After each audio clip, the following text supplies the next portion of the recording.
Shalom, selamat malam Bapak Ibu. Mari kita bawa hati kita untuk memuji Tuhan. Kita bawa hati kita untuk menyembah kepada Tuhan. Amin. Kita tundukkan kepala kita dan kita bersatu dalam doa. Kami mengucap syukur, kami berterima kasih Tuhan Yesus. Engkau Allah kami yang setia, yang menganugerahi kami senantiasa dengan segala kebaikan-Mu. Malam hari ini kami datang membawa setiap pujian syukur kami. Engkau kuduskan dan sucikan kami, layakan kami Tuhan untuk mempersembahkan yang terbaik hanya bagi Engkau Raja di atas segala raja. Di dalam nama Tuhan Yesus Kristus kami berdoa, haleluya, amin.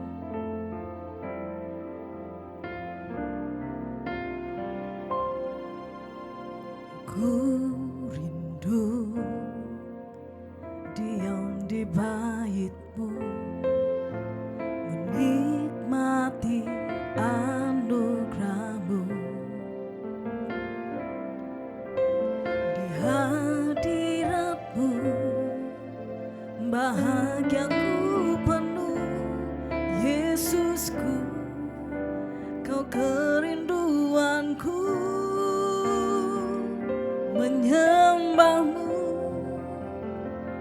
Tuhan dan Rajaku, memuji-Mu Yesus kekasih jiwaku, mengikut-Mu seumur hidupku.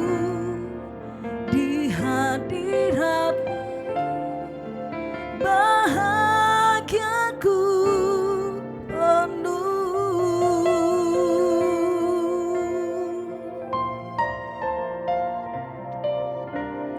Ku rindu diam di bait-Mu, menikmati anugerah-Mu. Di hadirat-Mu bahagiaku penuh, Yesusku, Kau kerinduanku, menyembah-Mu Tuhan dan Rajaku, memuji-Mu Yesus kekasih jiwaku, mengikut-Mu seumur hidupku. Di hadirat-Mu bahagiaku penuh, menyembah-Mu Tuhan dan Rajaku, memuji-Mu Yesus kekasih jiwaku, mengikut-Mu seumur hidupku. Di hadirat-Mu bahagiaku penuh,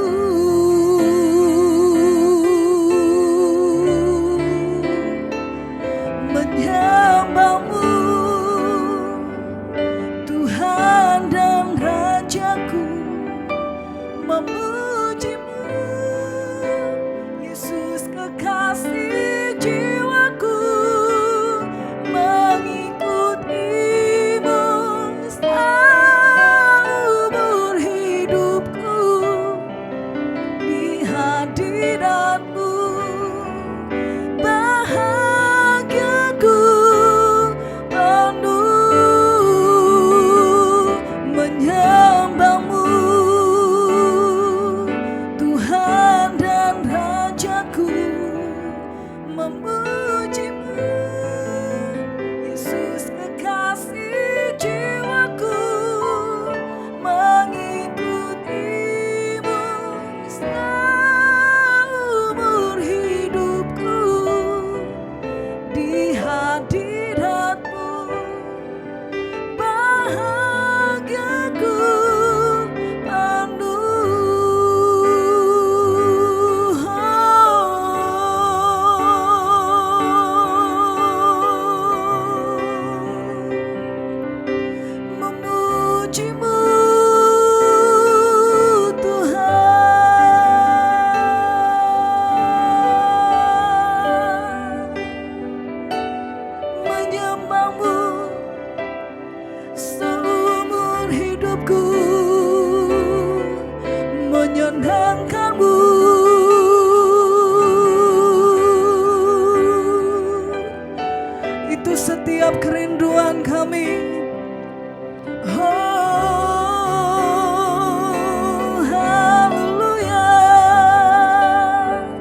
Selamat malam Bapak Ibu yang terkasih dalam Tuhan.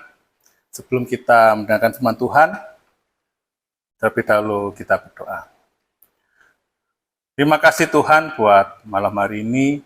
Kami bersyukur bahwa Tuhan masih memelihara dan mengasihi kami. Tuhan, tadi kami akan merenungkan firman Tuhan, kiranya Tuhan memberkati kami semua. Dalam nama Tuhan Yesus Kristus, kami sudah berdoa dan mengucap syukur. Haleluya. Amin. Bapak Ibu yang terkasih dalam Tuhan, pada malam hari ini kita akan merenungkan firman Tuhan dari Kejadian 1 ayat 27 dan 28. Kejadian pasal 1 ayat 27 dan 28. Akan saya bacakan. Maka Allah menciptakan manusia itu menurut gambarnya, menurut gambar Allah diciptakannya dia, laki-laki dan perempuan diciptakannya mereka. Allah memberkati mereka, lalu Allah berfirman kepada mereka, beranak cuculah dan bertambah banyak, penuhilah bumi dan taklukkanlah itu. Berkuasalah atas ikan-ikan di laut, burung-burung di udara, dan atas segala binatang yang merayap di bumi. Bapak Ibu yang terkasih dalam Tuhan, ini merupakan satu kisah penciptaan alam bumi ini, di mana kita tahu semua bahwa penciptaan hari pertama sampai penciptaan hari yang kelima, kita tahu bahwa Tuhan hanya berkata, Tuhan berfirman, Tuhan berfirman, Tuhan berfirman, jadilah benda-benda penerang, Tuhan berfirman, jadilah binatang-binatang. Kalau kita baca di pasal 26, pasal 26, untuk penciptaan yang satu ini, Tuhan memberi tempat yang spesial kepada ciptaan yang pada hari yang ke-6. Bagaimana spesialnya? Kalau kita baca di ayat 26, Tuhan itu merencanakan lebih dahulu. Kalau pasal ayat 26 dikatakan, balah kita menjadikan manusia menurut gambar dan rupa kita. Jadi ada perencanaan. Jadi Tuhan tidak berkata jadilah manusia, tidak. Tetapi Tuhan berkata, baiklah kita menjadikan manusia. Jadi ada perencanaan. Tuhan merencanakan untuk menciptakan manusia. Dan yang kedua, kenapa spesial? Karena tidak hanya berencana menciptakan manusia, tetapi juga ada modelnya, ada patronnya. Dikatakan menurut gambar dan rupa kita. Jadi Tuhan tidak hanya merencanakan, oh nanti ini akan ada manusia. Tidak, tetapi Tuhan dikatakan ada modelnya, ada patronnya. Dan nantinya manusia itu akan diciptakan menurut gambar dan rupa kita. Kita ini siapa? Kita ini Tuhan. Jadi tidak hanya direncanakan terlebih dahulu, tapi juga ada model ciptaannya. Dan yang ketiga, tidak hanya diciptakan, tidak hanya ada model ciptaannya, tetapi yang ketiga ada tujuan. Yaitu apa? Ayat masih ada 26 dikatakan supaya mereka berkuasa atas ikan-ikan di laut dan burung-burung di udara. Dan kita loncat lagi di ayat yang ke-28. Ini adalah juga tujuan diciptakan manusia. Beranak cuculah bertambah banyak, penuhilah bumi dan taklukkanlah itu. Berkuasalah atas ikan-ikan di laut, burung-burung di udara, dan atas segala binatang yang merayap di bumi.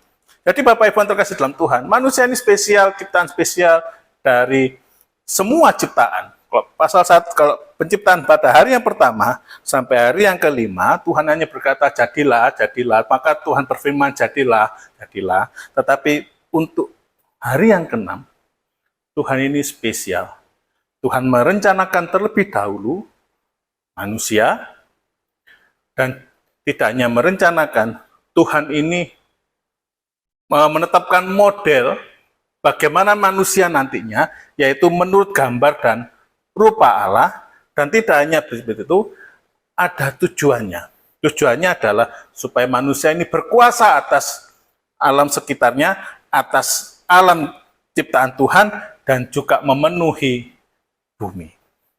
Bapak Ibu yang terkasih dalam Tuhan, dari sini kita bisa melihat, bisa mengambil sebuah kesimpulan bahwa manusia itu memang spesial. Manusia itu spesialnya adalah dia diciptakan gambar dan rupa Allah. Kalau Bapak Ibu berkata, loh Pak, kan gambar dan rupa Allah itu sudah rusak karena dosa.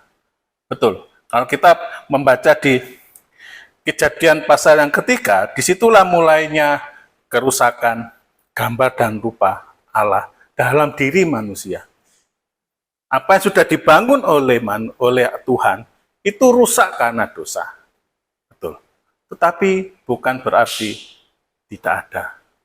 Dosa itu merusak gambar dan rupa, bukan menghilangkan. Bapak Ibu yang terkasih dalam Tuhan, di sini kita bisa melihat bahwa manusia, bagaimanapun keadaan manusia itu, bagaimanapun tubuh manusia ini, manusia itu sempurna, manusia itu makhluk spesial di hadapan Tuhan. Kalau Bapak Ibu melihat tayangan ini dan berkata bahwa saya ini nggak berharga, no, enggak. Saya ini orang sial, enggak. Alkitab berkata, kamu ini diciptakan menurut gambar dan rupa Allah. Kalau ada Bapak Ibu atau rekan-rekan yang terkasih memandang bahwa, Pak, saya ini dilahirkan dari hubungan yang terlarang. Pak, saya ini dilahirkan, saya ini tidak diinginkan kehadirannya. Bapak Ibu yang terkasih dalam Tuhan, secara fakta bahwa kita ini tidak bisa memilih apakah kita ini dilahirkan dari keluarga yang sempurna atau tidak. Apakah kita ini kelahirannya diinginkan atau tidak? Kenyataannya adalah kita tidak bisa memilih itu. Kalau ketika kita masuk ke dalam sebuah rumah makan dan ketika kita memesan makanan, pasti kita akan memesan makanan menurut selera kita. Tetapi itu tidak berlaku ketika kita hadir dalam kehidupan manusia, dalam kehidupan di dunia ini. Kita ini hadir di dalam kehidupan ini tidak bisa memilih. Saya harus lahir. Saya mau lahir di keluarga Jawa. Tidak. Seperti itu. Kenyataannya adalah kita tidak bisa memilih. Dan kenyataannya adalah kita diciptakan menurut gambar dan rupa Allah. Bahkan pemazmur dikatakan Tuhan itu membentuk buah pinggang, bagaimana pemazmur itu membentuk ketika dia ada di dalam kandungan. Jadi manusia ini spesial. Jadi manusia ini diciptakan menurut gambar dan rupa dan punya satu tujuan. Bapak Ibu yang terkasih dalam Tuhan, kita ini juga diciptakan ada tujuannya. Kalau kita di sini dikatakan menurut gambar dan rupa Allah. Bapak Ibu yang terkasih dalam Tuhan, zaman dahulu, ketika sebuah kerajaan, taruhlah Babel gitu ya, Babel ketika menaklukkan kerajaan, maka sebagai simbol bahwa ini merupakan negara atau kerajaannya sudah ditaklukkan Babel, maka mereka membuat sebuah patung mirip dengan Raja Nebukadnezar. Mirip, supaya mereka melihat bahwa ternyata di sini merupakan jajahan negeri Babel. Buktinya apa? Itu ada patung, itu pada patungnya raja. Nah, bentuk kita merupakan perwakilan dari Allah. Jadi Bapak Ibu yang terkasih dalam Tuhan, kita ini tidak dijadikan tanpa tujuan. Kita dijadikan ada tujuannya, yaitu kita ini bertujuan untuk menghadirkan Tuhan dalam dunia yang rusak ini. Kita ini punya tugas, Bapak Ibu yang terkasih dalam Tuhan. Tidak peduli Bapak Ibu kondisi seperti apa, tidak peduli keekonomian, perekonomian Bapak Ibu hari ini itu seperti apa. Tidak peduli apakah Bapak Ibu itu terlahir sempurna atau tidak sempurna. Tetapi kita ini dalam diri kita ini ada gambar dan rupa Allah, yaitu kita ini perwakilan Tuhan dalam dunia ini. Berarti bagaimanapun keadaan kita, apapun ekonomi kita, orang lain harus melihat kita, orang lain harus melihat Tuhan. Orang lain melihat kita, orang lain harus melihat Tuhan. Kalau selama ini Bapak Ibu hanya berkecimpung, bagaimana kita mengatasi permasalahan kehidupan kita, bagaimana kita bisa bertahan dengan permasalahan yang kita hadapi, bagaimana kita itu kuat menghadapi apa yang menjadi tantangan dalam kehidupan kita. Tidak hanya itu, tetapi mari kita berpikir lebih jauh lagi. Kita berpikir bahwa saya ini adalah wakilnya Tuhan. Saya ini adalah perwakilan Tuhan di bumi ini. Orang lain melihat saya. Orang lain harus melihat Tuhan. Orang lain melihat saya. Nama Tuhan yang dipermuliakan.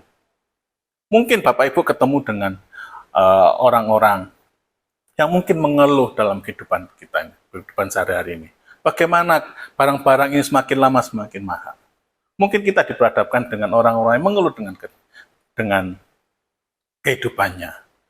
Peran kita adalah menguatkan.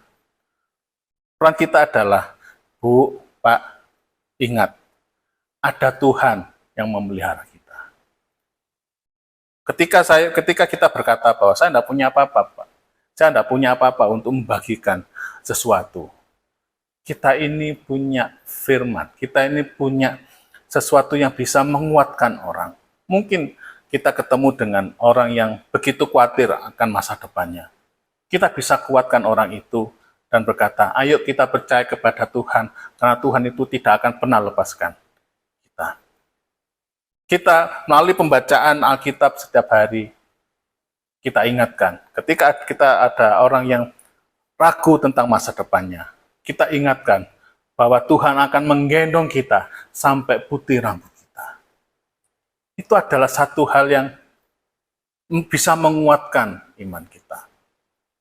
Ketika kita ketemu dengan orang, dan orang itu sedih karena bingung bagaimana memenuhi kebutuhan, mungkin kita bisa berkata bahwa jangan khawatir, burung di udara itu dipelihara Tuhan.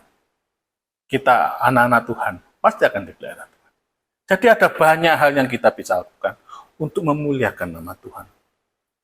Memuliakan nama Tuhan bukan berarti kita harus memberi uang kita dari dompet kita. Bukan seperti itu.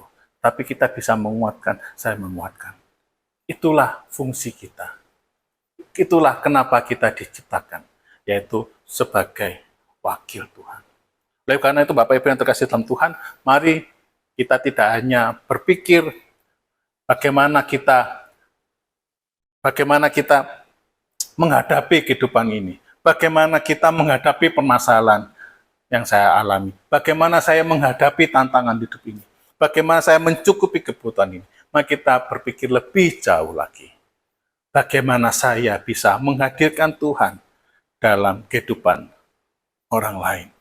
Bagaimana orang lain bisa melihat saya, orang lain bisa melihat Tuhan. Karena apa? Kita adalah gambar dan rupa Allah. Kita ini adalah perwakilan Tuhan. Karena itu Bapak Ibu yang terkasih dalam Tuhan, siapapun Anda, bagaimanapun kondisi Anda tetap berharga di mata Tuhan. Anda diciptakan spesial di hadapan Tuhan. Oleh karena itu, jangan sia-siakan bahwa kita ini gambar dan rupa Allah. Kita adalah ciptaan spesial. Kita adalah ciptaan yang spesial di hadapan Tuhan. Oleh karena itu, mari kita pergunakan kesempatan kita. Selagi kita masih bernafas, selagi kita masih hidup, Mari kita pergunakan untuk memuliakan nama Tuhan, untuk menghadirkan Tuhan dalam kehidupan orang lain. Oleh karena itu, Bapak Ibu yang terkasih dalam Tuhan, saya katakan sekali lagi, bagaimanapun keadaan Anda, bagaimanapun kondisi ekonomi Anda, jangan lupa, kita adalah wakil Tuhan di dalam dunia. Mari kita berdoa. Terima kasih Tuhan buat malam hari ini. Kami bersyukur bahwa kami ada oleh karena kehendak Tuhan. Oleh karena itu Tuhan tanamkan selalu bahwa kami ini berharga di mata Tuhan. Kami adalah wakil Tuhan. Oleh karena itu Tuhan, beri kami hikmat untuk bisa menghadirkan Tuhan dalam kehidupan orang lain. Terima kasih Tuhan, terima kasih. Dalam nama Tuhan Yesus Kristus, kami sudah berdoa dan mengucap syukur. Haleluya. Amin. Selamat malam.